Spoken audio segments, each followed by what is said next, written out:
నమస్కారం. గంటారావానికి స్వాగతం. ముందుగా ప్రధాన అంశాలు. సచివాలయంలో కొనసాగుతున్న జిల్లా కలెక్టర్ల సమావేశం. ప్రజాపాలన ప్రగతి ప్రణాళికపై దిశానిర్దేశం చేయనున్న సీఎం.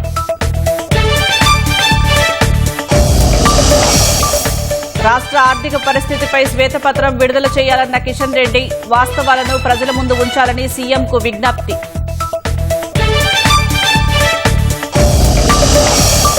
హెజ్బుల్లా మిలిటెంట్ సంస్థ లక్ష్యంగా ఇజ్రాయెల్ దాడులు. 52 మంది మృతి చెందారని తెలిపిన లెబనాన్ ఆరోగ్య శాఖ.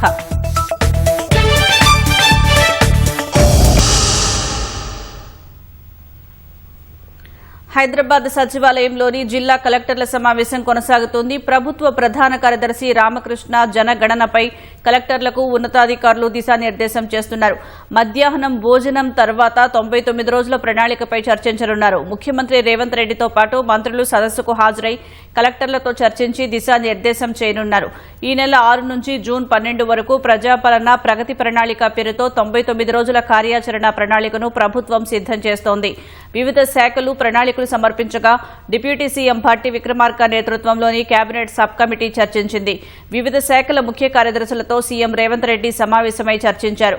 ఇవాళ 99 రోజుల ప్రణాళికపై కలెక్టర్లతో సీఎం చర్చించి ఖరారు చేయనున్నారు.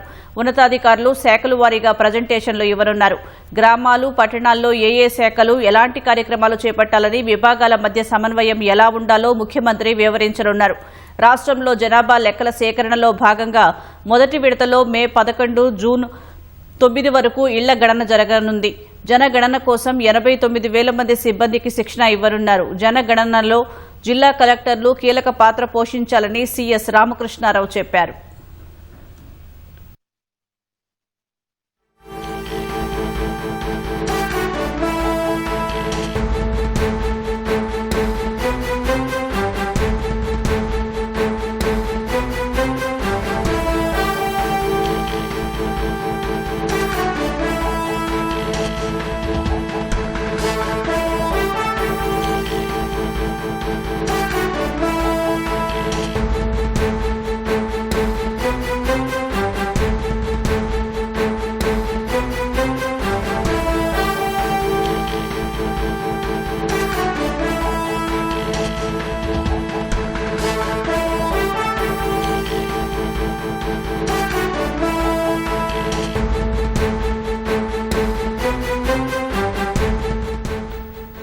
తాజా అంశం చూస్తున్నాం. ముఖ్యమంత్రి రేవంత్ రెడ్డికి కేంద్ర మంత్రి కిషన్ రెడ్డి బహిరంగ లేఖ రాశారు.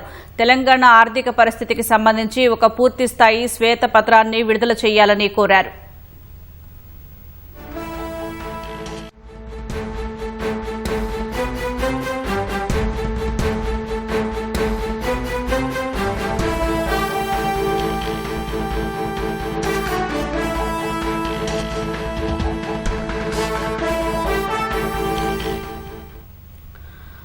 ముఖ్యమంత్రి రేవంత్ రెడ్డికి కేంద్ర మంత్రి కిషన్ రెడ్డి బహిరంగ లేఖ రాశారు. తెలంగాణ ఆర్థిక పరిస్థితికి సంబంధించి ఒక పూర్తిస్థాయి శ్వేతపత్రాన్ని విడుదల చేయాలని కోరారు.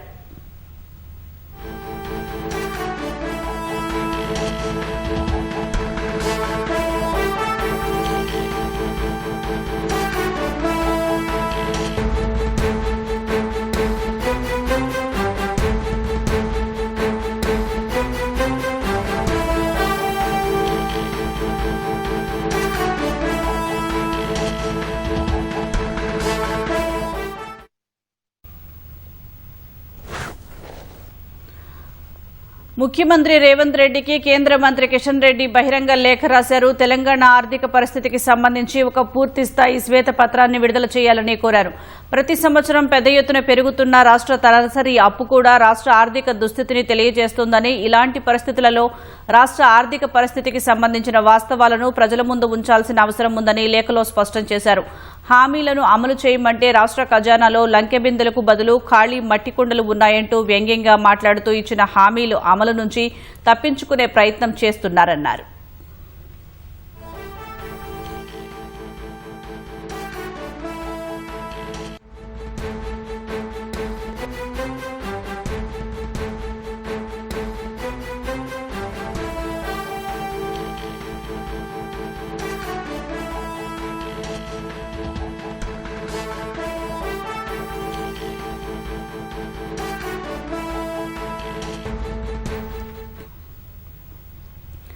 లెబనాన్లో ఇరాన్ మద్దతు గల హెజ్బొల్లా మిలిటెంట్ సంస్థ లక్ష్యంగా ఇజ్రాయెల్ దాడులు కొనసాగిస్తోంది. రాజధాని బీరిట్లోని హెజ్బొల్లా కమాండ్ సెంటర్ సహా ఆయుధ నిల్వ కేంద్రంపై దాడి చేసినట్లు ఇజ్రాయెల్ సైన్యం తెలిపింది. పాలస్తీనా ఇస్లామిక్ జిహాద్కు చెందిన కమాండర్ అను హంజాను బీరుట్లో హతమార్చామని వెల్లడించింది. అతడు ఇజ్రాయెల్ సైనికులు, పౌరులు లక్ష్యంగా అనేక ఉగ్రదాడులు చేశాడని వివరించింది. బీరుట్ దక్షిణ ప్రాంత శివారులో ఉన్న ఓ ఛానల్ స్టూడియో భవనంపై క్షిపణి పడింది. ఫలితంగా ఆ ప్రాంతంలో దట్టమైన పొగ అలుముకుంది. ప్రాణ, ఆస్తి నష్టంపై వివరాలు తెలియరాలేదు. ఇజ్రాయెల్ దాడుల్లో ఇప్పటివరకు 52 మంది మృతి చెందారని లెబనాన్ ఆరోగ్య శాఖ తెలిపింది. మరో 154 మంది గాయపడ్డారని వెల్లడించింది. ఇజ్రాయెల్ సాగిస్తున్న దురాక్రమణకు వ్యతిరేకంగా తాము దాడి చేసినట్లు హెజ్బొల్లా ఓ ప్రకటనలో పేర్కొంది. తమపై దాడులు ఆపుకుంటే ప్రతిచర్య తీవ్రంగా ఉంటుందని ఇజ్రాయెల్ను హెచ్చరించింది.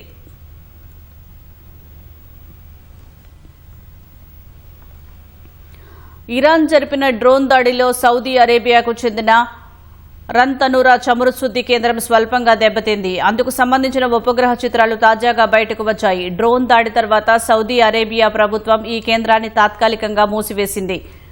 రన్ తనూరాలో రోజుకు 5 లక్షల బ్యారెళ్ల ముడి చమురును శుద్ధి చేస్తారు. ప్రపంచానికి దాదాపు 7% చమురును ఈ కేంద్రం సరఫరా చేస్తుంది. అటు ఇజ్రాయెల్, అమెరికా జరిపిన దాడుల్లో ఇరాన్లోని కెర్మెన్షాలో ఉన్న డ్రోన్ స్థావరం తీవ్రంగా దెబ్బతింది. నతాంజ్ అణుశుద్ధి కేంద్రంపై ఇజ్రాయెల్, అమెరికా దాడులు చేశాయని అంతర్జాతీయ అణు ఇంధన సంస్థకు చెందిన ఇరాన్ రాయబారి ఆరోపించారు. అయితే ఆ ఆరోపణలను అంతర్జాతీయ అణు ఇంధన సంస్థ తోసిపుచ్చింది.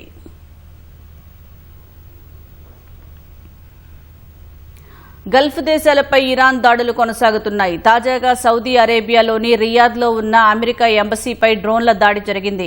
ఈ ఘటనలో భవనం స్వల్పంగా దెబ్బతింది. 2 డ్రోన్లతో అమెరికా దౌత్య కార్యాలయంపై దాడి జరిగిందని సౌదీ అరేబియా ప్రభుత్వం తెలిపింది. ఈ క్రమంలో మంటలు వ్యాపించాయని వెల్లడించింది. భవనం స్వల్పంగా దెబ్బతిందని, ఎవరికీ గాయాలు కాలేదని వివరించింది. తదుపరి నోటీసు ఇచ్చే వరకు ఎవరూ ఎంబసీకి రావద్దని సౌదీ అరేబియాలోని అమెరికా ఎంబసీ ఎక్స్లో పోస్ట్ చేసింది. అన్ని అపాయింట్మెంట్లను రద్దు చేసినట్లు తెలిపింది. ఖతార్లోని ఇంధన కేంద్రంపైన దాడి జరిగినట్లు తెలిసింది. బహ్రెయిన్, ఇరాక్లోని అమెరికా సైనిక స్థావరాలపైన ఇరాన్ దాడి చేసినట్లు సమాచారం.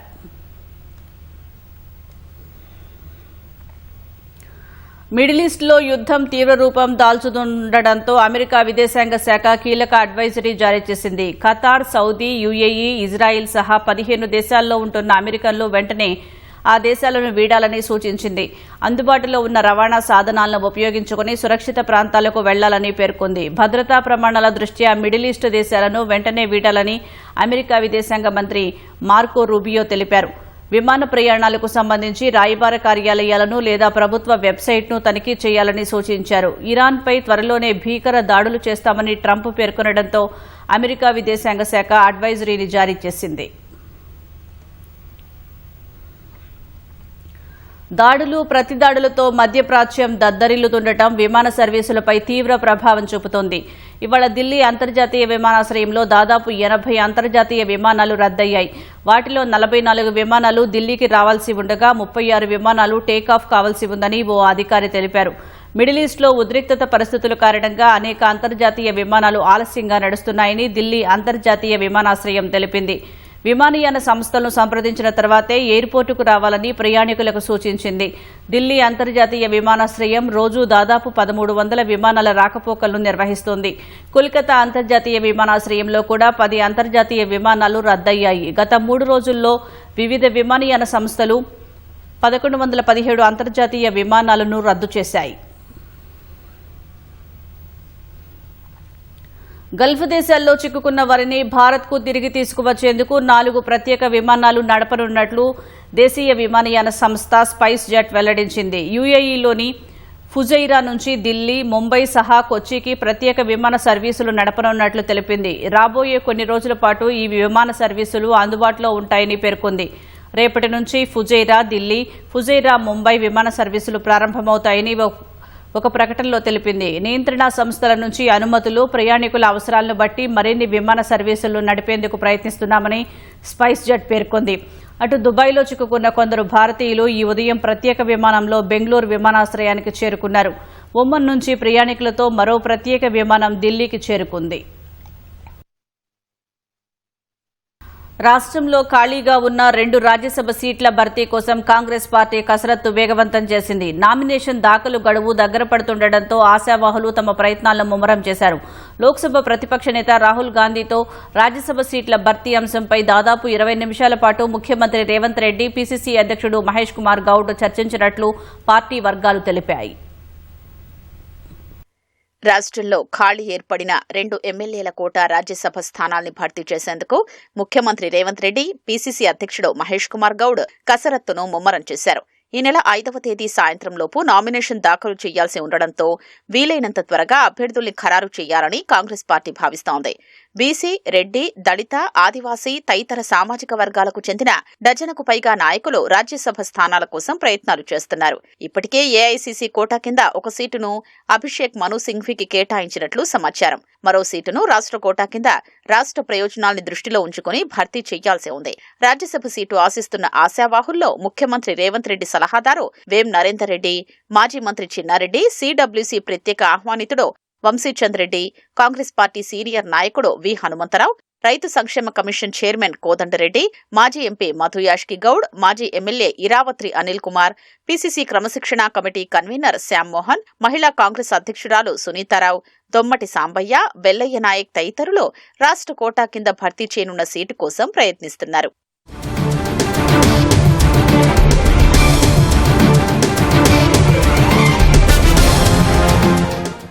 ఇప్పటికే మాజీ MLA, working president Jagga Reddy Delhi వెళ్లి పార్టీ కోసం కష్టపడుతున్న వి హనుమంతరావు లేదా జెట్టి కుసుమ కుమార్లలో ఒకరికి అవకాశం ఇవ్వాలని ఏఐసీసీ అధ్యక్షుడు మల్లికార్జున ఖర్గేను కలిసి విన్నవించారు. అలాగే మాజీ మంత్రి చిన్నారెడ్డి ఢిల్లీ వెళ్లి మల్లికార్జున ఖర్గేను కలిసి ఏఐసీసీ కోటా సీటు తనకివ్వాలని విజ్ఞప్తి చేశారు. ఢిల్లీలో ఉంటూ పార్టీ కార్యక్రమాలు నిర్వహిస్తున్న సిడబ్ల్యూసీ ప్రత్యేక ఆహ్వానితుడు వంశీచంద్ రెడ్డి కూడా ఆయన స్థాయిలో ప్రయత్నాలు చేస్తున్నట్లు సమాచారం. మరోవైపు రాజ్యసభ సీటు కోసం ప్రయత్నిస్తున్న కొందరు నాయకులు ముఖ్యమంత్రిని కలిసి తమకే అవకాశం ఇవ్వాలని కోరుతుండగా, మరికొందరు పీసీసీ అధ్యక్షుడు మహేష్ కుమార్ గౌడ్తో పాటు ఉప ముఖ్యమంత్రి భట్టి విక్రమార్క, మంత్రి ఉత్తమ్ కుమార్ రెడ్డి, మంత్రి దుద్దిళ్ల శ్రీధర్ బాబు తదితరుల్ని కలిసి మద్దతు కోరుతున్నారు. శ్యామ్ మోహన్ ఢిల్లీ వెళ్లి కేసీ వేణుగోపాల్, ఇతర సీనియర్ నాయకుల్ని కలిశారు. పీసీసీ మాజీ అధ్యక్షుడు వి హనుమంతరావు తన చివరి ప్రయత్నంగా ఇవాళ ఢిల్లీ వెళ్లి ఏఐసీసీ ప్రధాన కార్యదర్శి కేసీ వేణుగోపాల్ని కలిసి విన్నవించనున్నట్లు తెలుస్తోంది. పోటీ వాతావరణం నెలకొన్న ఇలాంటి సమయంలో రాహుల్ గాంధీ రాష్ట్ర పర్యటనకొచ్చిన సందర్భంగా నిన్న సాయంత్రం శంషాబాద్ విమానాశ్రయంలో ముఖ్యమంత్రి రేవంత్ రెడ్డి, పీసీసీ అధ్యక్షుడు మహేష్ కుమార్ గౌడ్ రాహుల్ గాంధీతో దాదాపు 20 నిమిషాల పాటు రాజ్యసభ సీట్ల భర్తీ అంశంపై చర్చించినట్లు సమాచారం.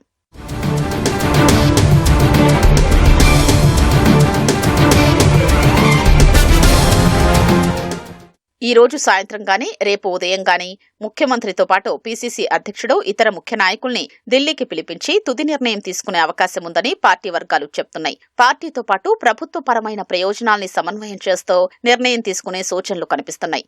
రాష్ట్ర ప్రయోజనాల్ని దృష్టిలో ఉంచుకుని ముఖ్యమంత్రి సలహాదారుగా పనిచేస్తున్న వేం నరేందర్ రెడ్డికి అవకాశం దక్కొచ్చని పీసీసీ వర్గం అంచనా వేస్తోంది. బీసీ సామాజిక వర్గమైతే సీనియర్ నాయకుడు వి హనుమంతరావు కానీ, వినయ్ కుమార్లలో ఒకరికి అవకాశం లభించొచ్చనే చర్చ జరుగుతోంది. రాజ్యసభ స్థానాల భర్తీ విషయంలో రాష్ట్ర ప్రయోజనాల్ని ప్రధానంగా పరిగణలోకి తీసుకుని తుది నిర్ణయం ఇవాళ రేపట్లో వెలువడే అవకాశం ఉన్నట్లు పార్టీ వర్గాలు చెప్తున్నాయి.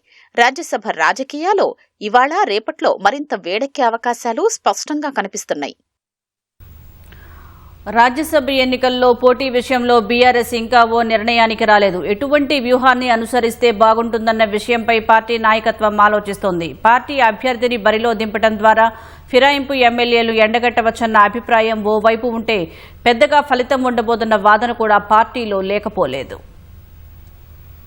రాజ్యసభ ద్వైవార్షిక ఎన్నికలకు ఇప్పటికే నోటిఫికేషన్ జారీ అయింది. రాష్ట్రం నుంచి ఖాళీ అవుతున్న 2 స్థానాల కోసం నామినేషన్ల దాఖలుకు ఈ నెల 6వ తేదీ వరకు గడువు ఉంది. అన్ని రకాల సమీకరణాలను పరిగణలోకి తీసుకున్న తర్వాత వచ్చే కోటా ప్రకారం అధికార కాంగ్రెస్ పార్టీకి 2వ సీటుకు సరిపడా బలం లేదు. ఇటు బీఆర్ఎస్ పరిస్థితి కూడా అంతే ఉంది. ఫిరాయింపు ఎమ్మెల్యేలను మినహాయిస్తే ఒక సీటుకు సరిపడా బలం కూడా ప్రతిపక్షానికి లేదు. ఈ పరిస్థితుల్లో రాజ్యసభ ఎన్నికల్లో పార్టీ అభ్యర్థిని బరిలోకి దింపాలా వద్దా అనే విషయంపై గులాబీ పార్టీ ఇంకా ఓ నిర్ణయానికి నిర్ణయానికి రాలేదు. రాజ్యసభ ఎన్నికల విధానం ప్రకారం పార్టీ శాసనసభ్యులు అందరూ పార్టీ ఏజెంట్కు చూపిన తర్వాతే ఓటు వేయాల్సి ఉంటుంది. దీంతో పార్టీ అభ్యర్థిని బరిలో దింపి విప్ జారీ చేయడం ద్వారా ఫిరాయింపు ఎమ్మెల్యేల వైఖరిని మరోమారు ఎండగట్టవచ్చన్న అభిప్రాయం బీఆర్ఎస్ లో ఉంది. తాము ఇంకా బీఆర్ఎస్ లోనే ఉన్నామని, కాంగ్రెస్ లో చేరలేదని అనర్హత పిటిషన్లపై విచారణ సందర్భంగా ఫిరాయింపు ఎమ్మెల్యేలు తెలిపారు. సభాపతి కూడా వాటి ఆధారంగానే నిర్ణయం తీసుకుని వారు కాంగ్రెస్ పార్టీలో చేరినట్లు ఎటువంటి ఆధారాలు లేవని తేల్చారు.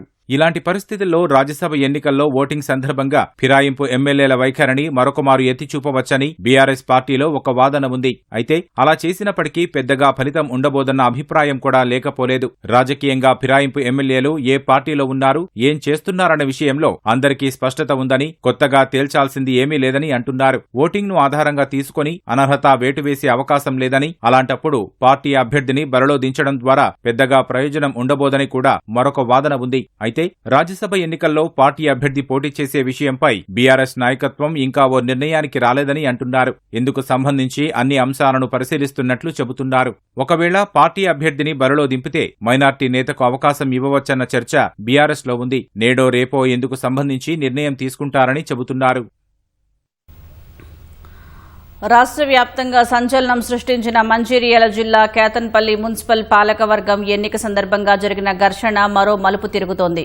ఫిబ్రవరి 17న వాయిదాకు దారితీసిన అసలు కారణమేంటనే దానిపై ఎన్నికల సంఘం ఆరా తీస్తోంది. రాష్ట్ర వ్యాప్తంగా ఎన్నికల సంఘం ఫిబ్రవరి 16న పురపాలక సంఘాల పాలకవర్గాల ఎన్నికలను నిర్వహించింది. ఆ రోజు కోరానికి సరిపడా సభ్యులు రానందున నిర్మల్ జిల్లా ఖానాపూర్, ఆస్వాబాద్ జిల్లా కాగజ్నగర్ సహా మంచిర్యాల జిల్లా కేతన్పల్లి ఎన్నికలను వాయిదా వేసింది. మరుసటి రోజు ఫిబ్రవరి 17న కాగజ్నగర్ ఎన్నిక జరిగినప్పటికీ ఖానాపూర్ ఎన్నిక కోరం లేక రెండోసారి వాయిదా పడింది. కేతన్పల్లి ఎన్నికలో మాత్రం అనూహ్య పరిణామం చోటు చేసుకుంది. నిబంధనల ప్రకారమైతే కోరం సభ్యులంతా ఉదయం 11 గంటలకు హాజరవగా 11:30 సభ్యుల ప్రమాణ స్వీకారం పూర్తయింది. ఆ వెంటనే ఎన్నిక నిర్వహించాల్సి ఉంది. అయితే దానికి భిన్నంగా ఎక్స్ అఫీషియో సభ్యునిగా ఉన్న మంత్రి వివేక్ ను మాట్లాడించేందుకు ఎన్నికల అధికారి అనుమతించడం, మళ్లీ 11:45 నుంచి 12 గంటల వరకు విరామం ప్రకటించినట్లు ఎన్నికల సంఘం దృష్టికి వెళ్లింది. దీంతో 11:45 బయటకు వెళ్లిన సభ్యులు తిరిగి మధ్యాహ్నం 12:04 లోనికి రాగా 12:20 వరకు కాంగ్రెస్, బీఆర్ఎస్, సిపిఐ సభ్యుల మధ్య గొడవ జరిగింది. గొడవ జరిగిన ఈ 16 నిమిషాల సమయాన్ని ఈసీ కీలకంగా భావిస్తోంది.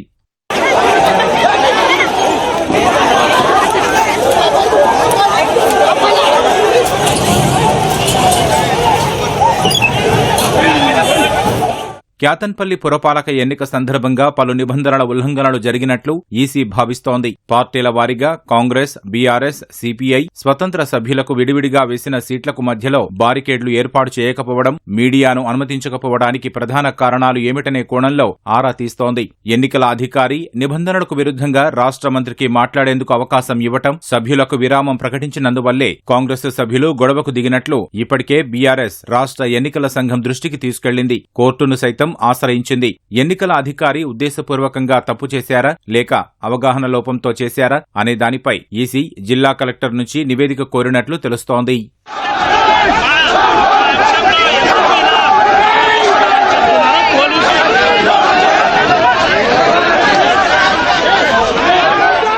ఎన్నికల గదిలో గొడవ జరిగేటప్పుడు ఎక్స్ అఫీషియో సభ్యులుగా మంత్రి వివేక్, ఆయన తనయుడు ఎంపీ వంశీకృష్ణ ఉండటం, అంతకుముందు కేతన్పల్లి ఫ్లైఓవర్ దగ్గర ఎమ్మెల్యే కోవలక్ష్మి, మాజీ ఎమ్మెల్యే బాల్కసుమన్ కు పోలీసుల మధ్య తీవ్ర ఘర్షణ చోటు చేసుకోవటం రాష్ట్ర వ్యాప్తంగా సంచలనం సృష్టించింది. దీంతో ఈ పరిణామాలన్నింటిపై దృష్టి సారించిన ఈసీ త్వరలో కేతన్పల్లి, ఖానాపూర్ ఎన్నికలను నిర్వహించేందుకు సన్నాహాలు చేస్తోంది. ఎంబీబీఎస్ విద్యార్థులకు ఉప్పల్ ఎమ్మెల్యే బండారి లక్ష్మారెడ్డి ఆర్థిక సాయం అందించారు. బీఎల్ఆర్ చారిటబుల్ ట్రస్ట్ తరపున వైద్య విద్యకు అవసరమైన కళాశాల ఫీజు చెల్లించేందుకు అవసరమైన మొత్తాన్ని మాజీ మంత్రి హరీష్ రావు చేతుల మీదుగా విద్యార్థులకు చెక్కులు పంపిణీ చేశారు. మొత్తం 122 మంది వైద్య విద్యార్థులకు ఆర్థిక సాయం అందించగా ఇది భవిష్యత్తు ఆరోగ్య వ్యవస్థలో పెట్టుబడిగా భావించాల్సిన అంశమని ఆయన అన్నారు. వెనుకబడిన వర్గాల నుంచి వచ్చే ప్రతిభావంతులైన యువతను ప్రోత్సహిస్తూ విద్య ద్వారా సాధికారత కల్పించడమే ఈ కార్యక్రమం ప్రధాన లక్ష్యమని తెలియజేశారు. కేసీఆర్ నేతృత్వంలో వైద్య విద్య విస్తరించడమే కాకుండా ప్రభుత్వ వైద్య సేవలు మరింత బలోపేతమయ్యాయని హరీష్ రావు పేర్కొన్నారు. ఉత్తరప్రదేశ్లోని హాథ్రస్లో డబుల్ డెక్కర్ బస్సు వ్యాన్ను ఢీకొట్టడంతో 3 మహిళలు సహా 6 మృతి చెందారు. మరో 6 తీవ్రంగా గాయపడ్డారు. బస్సు బలంగా ఢీకొట్టడంతో వ్యాన్ 10 అడుగుల దూరంలో ఎగిరిపడింది. ఓవర్టేక్ చేసే క్రమంలో బస్సు డ్రైవర్ నియంత్రణ కోల్పోయి ముందు వెళ్తున్న వ్యాన్ను ఢీకొట్టాడని పోలీసులు తెలిపారు. ప్రమాదం జరిగిన సమయంలో వ్యాన్లో 13 మంది ఉన్నారని చెప్పారు. మృతులు ఢిల్లీ వాసులని, హోలీ పండుగ వేడుకల కోసం రాజస్థాన్లోని స్వగ్రామానికి వెళుతున్నారని వివరించారు. బస్సు డ్రైవర్తో పాటు మరో 2 అదుపులోకి తీసుకున్నామని పోలీసులు తెలిపారు.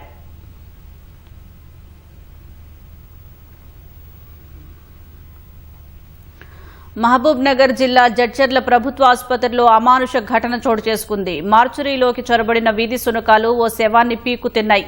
మార్చురీ గది తలుపులు సరిగ్గా మూయకపోవడంతో కుక్కలు లోపలికి చొరబడినట్లు తెలుస్తోంది. జడ్చర్ల మండల పరిధిలో నాగసాల గ్రామానికి ఓ వ్యక్తి చనిపోవడంతో పోస్టుమార్టం నిమిత్తం ప్రభుత్వ ఆసుపత్రికి తీసుకువచ్చారు. మార్చురీలో వ్యక్తి మృతదేహాన్ని ఉంచి గదికి తాళం సరిగ్గా వేయకపోవడంతో కుక్కలు లోపలికి ప్రవేశించినట్లు స్థానికులు చెబుతున్నారు.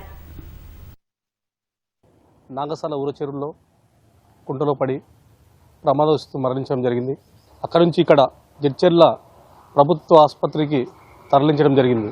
పోలీసు వారు తీసుకొచ్చినాక ఇక్కడ మార్చూరులో పెట్టడంతో అక్కడ కనీస వసతులు లేక కుక్కలకు ఆహారంగా మారింది. ఇలాంటి పరిస్థితులు చనిపోయినాక కూడా మనిషికి మానవత్వంతో కూడా లేకపోవడం చాలా దురదృష్టకరము. ఎందుకంటే ఇక్కడ కనీస సౌకర్యాలు ఉంటే అలాంటి పరిస్థితి వచ్చేది కాదేమో. కావున ఇలాంటి పరిస్థితులు ఇంకా ముందు జరగకుండా అధికారులు గుర్తించి ఏదన్నా ఇక్కడ నుంచి అక్కడ ఏదైతే గవర్నమెంట్ హాస్పిటల్ కట్టినరో అక్కడన్నా మార్చాలని చెప్పి కోరుకుంటున్నాము. మహబూబ్ నగర్ జిల్లా జడ్చర్ల ప్రభుత్వ ఆసుపత్రి ఘటనపై పలువురు ప్రజాప్రతినిధులు ఆగ్రహం వ్యక్తం చేశారు. ప్రభుత్వ ఆసుపత్రుల నిర్వహణను కాంగ్రెస్ సర్కార్ గాలికి వదిలేసిందని మాజీ మంత్రి లక్ష్మారెడ్డి మండిపడ్డారు. ఆసుపత్రి సిబ్బంది నిర్లక్ష్యంతో వ్యక్తి మృతదేహం కుక్కలకు ఆహారంగా మారిందని ఎమ్మెల్యే అనిరుద్ రెడ్డి ఆవేదన వ్యక్తం చేశారు. బాధ్యులపై కఠిన చర్యలు తప్పవని హెచ్చరించారు. సంబంధిత సిబ్బందిపై సస్పెన్షన్ వేటు వేయాలని డిమాండ్ చేశారు.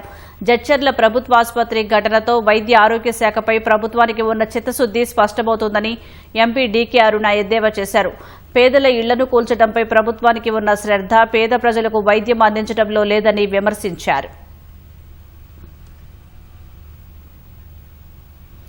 యాదాద్రి భువనగిరి జిల్లాలో దారుణం చోటు చేసుకుంది. ఓ గృహిణి 2 పిల్లలను చంపి ఆత్మహత్య చేసుకుంది. బీబీనగర్ మండలం గొల్లగూడెంకు చెందిన మహేష్, ఐశ్వర్యలకు కొంతకాలం క్రిందట వివాహం జరిగింది. వీరికి 2 పిల్లలు ఉన్నారు. అయితే ఇద్దరి మధ్య తరచూ గొడవలు జరుగుతున్నట్లు స్థానికులు చెబుతున్నారు. భర్త మహేష్ రైల్వేలో విధులకు వెళ్లగా ఐశ్వర్య 10 నెలల మగ శిశువు 2 ఏళ్ల అమ్మాయిని చంపి తాను ఆత్మహత్య చేసుకుంది. ఘటనా స్థలానికి చేరుకున్న పోలీసులు కేసు నమోదు చేసుకుని దర్యాప్తు చేస్తున్నారు.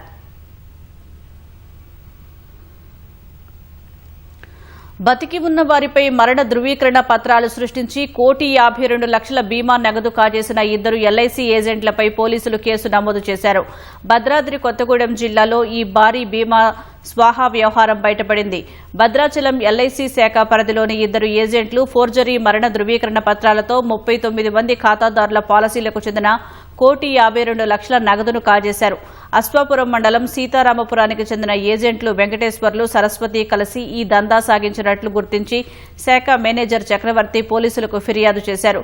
ఖాతాదారుల పేరిట పాలసీలు తీసుకుని అనుమానం రాకుండా కొంతకాలం వరకు ప్రీమియం చెల్లించారు. అనంతరం వారు చనిపోయినట్లు సంస్థలు నమ్మించి అవసరమైన మరణ ధృవీకరణ తదితర పత్రాలను సమర్పించి తర్వాత వారి బీమా సొమ్మును కాజేసేవారు.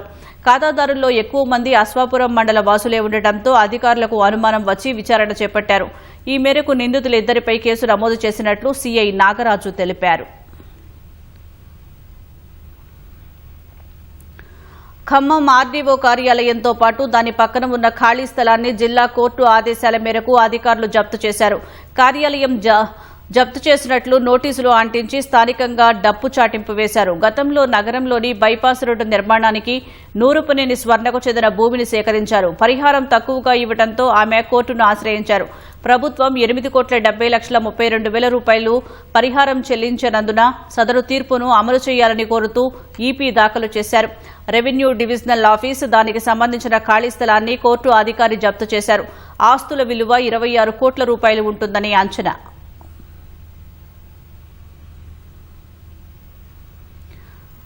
చంద్రగ్రహణం కారణంగా రాష్ట్ర వ్యాప్తంగా ప్రధాన ఆలయాలను మూసివేశారు. యాదగిరిగుట్ట శ్రీ లక్ష్మీ నరసింహస్వామి ఆలయాన్ని రేపు ఉదయం 3 గంటల వరకు ఆలయం మూసివేస్తున్నట్లు ఆలయ ప్రధాన అర్చకులు కాండూరి వెంకటాచార్యులు తెలిపారు. హనుమకొండలోని చారిత్రక 1000 స్తంభాల దేవాలయంలో ద్వారబంధనం చేపట్టారు. మెదక్ జిల్లా ప్రసిద్ధ పుణ్యక్షేత్రం ఏడుపాయల వనదుర్గామాత ఆలయాన్ని మూసివేశారు. వేములవాడ రాజరాజేశ్వర స్వామి ఆలయం, అనుబంధ దేవాలయం, భీమేశ్వర స్వామి ఆలయాన్ని ప్రాతకాల పూజ అనంతరం అర్చకులు, ఆలయ అధికారులు మూసివేశారు. హనుమకొండ జిల్లా భీమదేవరపల్లి మండలం కొత్తకొండ శ్రీ వీరభద్రస్వామి దేవాలయాన్ని అర్చకుల ద్వారా బంధనం చేశారు. జగిత్యాల జిల్లా కొండగట్టు అంజన దేవస్థానం ఆలయాన్ని చంద్రగ్రహణం పురస్కరించుకుని మూసివేశారు. భద్రాచలం శ్రీ సీతారామచంద్రస్వామి వారి ఆలయాన్ని అర్చకులు మూసివేశారు. జయశంకర్ భూపాలపల్లిలోని కాళేశ్వర ముక్తీశ్వర ఆలయం మూసివేశారు. సికింద్రాబాద్ గణేష్ దేవాలయం, ఉజ్జయిని మహంకాళి దేవాలయం, తాడ్బండ్ వీరాంజనేయ స్వామి దేవాలయంతో పాటు వివిధ దేవాలయాలు చంద్రగ్రహణం నేపథ్యంలో ఉదయం 9 గంటలకు మూసివేశారు.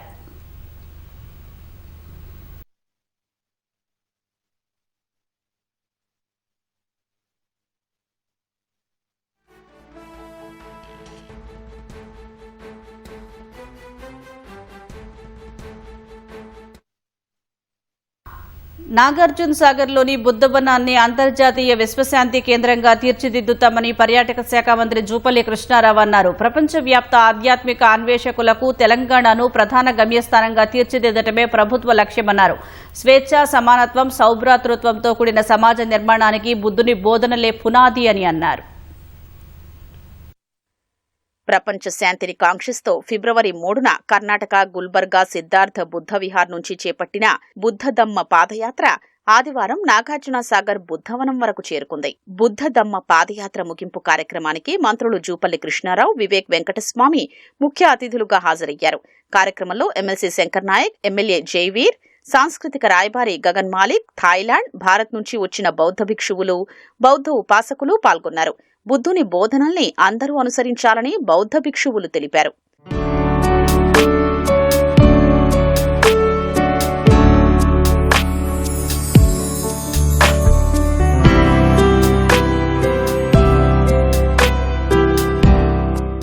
రాష్ట్రంలోని బౌద్ధ క్షేత్రాల్ని అంతర్జాతీయ స్థాయికి తీసుకెళ్లేందుకు ప్రభుత్వం పక్కా ప్రణాళికలతో ముందుకు సాగుతోందని మంత్రి జూపల్లి కృష్ణారావు అన్నారు. ఫణిగిరి, నేలకొండపల్లి, ధూళికట్ట వంటి చారిత్రక బౌద్ధ క్షేత్రాల్ని బుద్ధవనంతో అనుసంధానిస్తూ ప్రపంచ స్థాయి యాత్రా అనుభవాన్ని కల్పించేలా పర్యాటక సర్క్యూట్ను వేగవంతం చేస్తున్నామన్నారు. అత్యాధునిక సాంకేతికత ద్వారా బుద్ధుని బోధనల్ని యువతకు చేరువ చేసేందుకు సాగర్లో డిజిటల్ ఎక్స్పీరియన్స్ సెంటర్ను ఏర్పాటు చేస్తామన్నారు. ప్రజలకు వాళ్ళ యొక్క మనసులోకి వెళ్లే విధంగా ఈనాడు రాష్ట్ర ప్రభుత్వం కూడా ఇటువంటి కార్యక్రమాలకు వాళ్ళకు చేయూతనిచ్చే కార్యక్రమం చేసి ఒక శాంతి స్థాపన జరగాలి.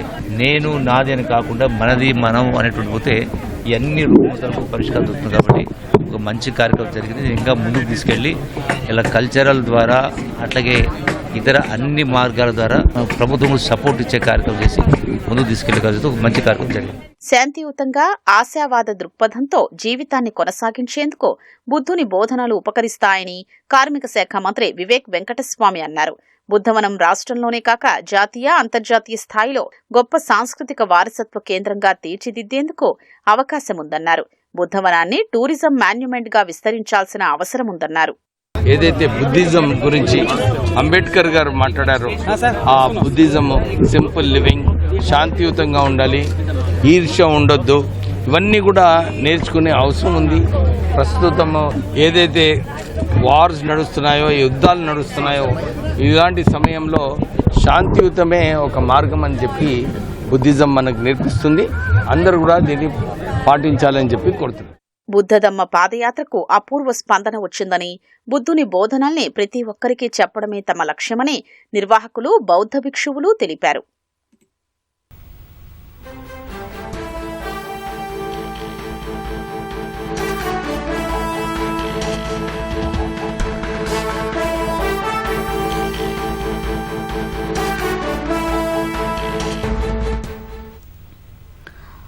మహబూబ్ నగర్ జిల్లా జడ్చర్ల పాత ప్రభుత్వ ఆసుపత్రి మార్చరీలో ఉన్న మృతదేహాన్ని కుక్కలు పీక్కుతిన్న ఘటనపై అధికారులు చర్యలు తీసుకున్నారు. ఇందుకు సంబంధించిన మరింత సమాచారాన్ని మా ప్రతినిధి స్వామికిరణ్ అడిగి తెలుసుకుందాం. స్వామికిరణ్, ఉన్నతాధికారులు ఎవరిపై చర్యలు తీసుకున్నారు? మార్చురీలో మృతదేహాన్ని కుక్కలు పీక్కుతున్నటువంటి ఘటన రాష్ట్ర వ్యాప్తంగా కూడా సంచలనం రేపింది. ఈ ఘటనను ప్రభుత్వం చాలా సీరియస్ గా తీసుకుంది. ఎందుకంటే రాష్ట్ర ప్రభుత్వానికి సంబంధించి వైద్య ఆరోగ్య శాఖ మంత్రి దామోదర్ రాజనరసింహ ఉమ్మడి జిల్లాకు ఆయన ఇన్ఛార్జ్ మంత్రిగా ఉన్నారు. ఆయన ప్రాతినిధ్యం వహిస్తున్నటువంటి వైద్య ఆరోగ్య శాఖలో ఇలాంటి ఘటన జరగడం అటు మంత్రి గారిని ప్రభుత్వం గారిని చాలా సీరియస్ గా తీసుకుంది. ఈ ఘటన మీద విచారణ చేపట్టాల్సిందిగా వైద్య విధాన పరిషత్ కమిషనర్ డాక్టర్ అజయ్ కుమార్ ని ఈ రోజు జడ్చర్లకు రావడం జరిగింది. ఈ జరిగిన ఘటన మీద ఆయన విచారణ చేయడం జరిగింది. ఈ నేపథ్యంలో ఈ ఘటన విచారణ అనంతరం ఆయన ఆసుపత్రి సూపరింటెండెంట్ చంద్రకళ అలాగే ఆర్ఎం హరినాథ్ సహా డ్యూటీ డాక్టర్ ఈ ఎంఎన్ఓ మీద ఆయన సస్పెన్షన్ వేయడం జరిగింది. ఆయన ముందుగా ఘటన జరిగినటువంటి ప్రాంతాన్ని అంటే జడ్చర్లలో మనకి జడ్చర్ల 100 పడకల ఆసుపత్రిగా టీఆర్ఎస్ గవర్నమెంట్ లో మారింది. దాన్ని గతంలో ఉన్నటువంటి ఆసుపత్రిని ఉన్నతీకరించి 30 పడకల ఆసుపత్రిని 100 పడకల ఆసుపత్రిగా మార్చారు. కొత్త ఆసుపత్రిలోకి తరలించడం జరిగింది. ఈ కొత్త ఆసుపత్రిలో మనకి మార్చురీ ఏదైతే ఉందో దానికి సంబంధించినటువంటి వసతులు ఏవి కూడా పూర్తి స్థాయిలో అందుబాటులో రాలేదు. కాబట్టి శవ పరీక్షలు చేయాలంటే అక్కడ సరైనటువంటి వసతులు లేని కారణంగా కామన్ గా బాదేపల్లిలో ఉన్నటువంటి పాత కమ్యూనిటీ హెల్త్ సెంటర్ లోనే ఈ శవ పరీక్షలకు సంబంధించినటువంటి శవ పరీక్షలు అన్ని కూడా జరుగుతాయి. ఇక్కడ అంటే శవ పరీక్ష చేయాల్సినప్పుడు పోస్ట్ మార్టం చేయాల్సినప్పుడు మృతదేహాలను ఇక్కడికి తీసుకొచ్చి చేస్తారు. అందులో భాగంగానే నిన్న నాగశాల గ్రామానికి చెందినటువంటి భీమేశ్వర్ ఆయన చెరువులో పడి మృతి జరిగింది. నిన్న తీసుకొచ్చారు. అయితే మృతదేహాన్ని మార్చిలో ఉన్నటువంటి నేపథ్యంలో కుక్కలు లోపలికి వచ్చి ఆ మార్చిలో ఉన్నటువంటి మృతదేహాన్ని పీకు తిన్నటువంటి దృశ్యాలన్నింటినీ కూడా ఆ వీడియోలో కొంతమంది రికార్డ్ చేశారు. అవన్నీ కూడా నిన్న సామాజిక మాధ్యమాల్లో వైరల్ కావడం జరిగింది. ఈ నేపథ్యంలో ప్రభుత్వం చాలా సీరియస్ గా దీన్ని తీసుకుంది.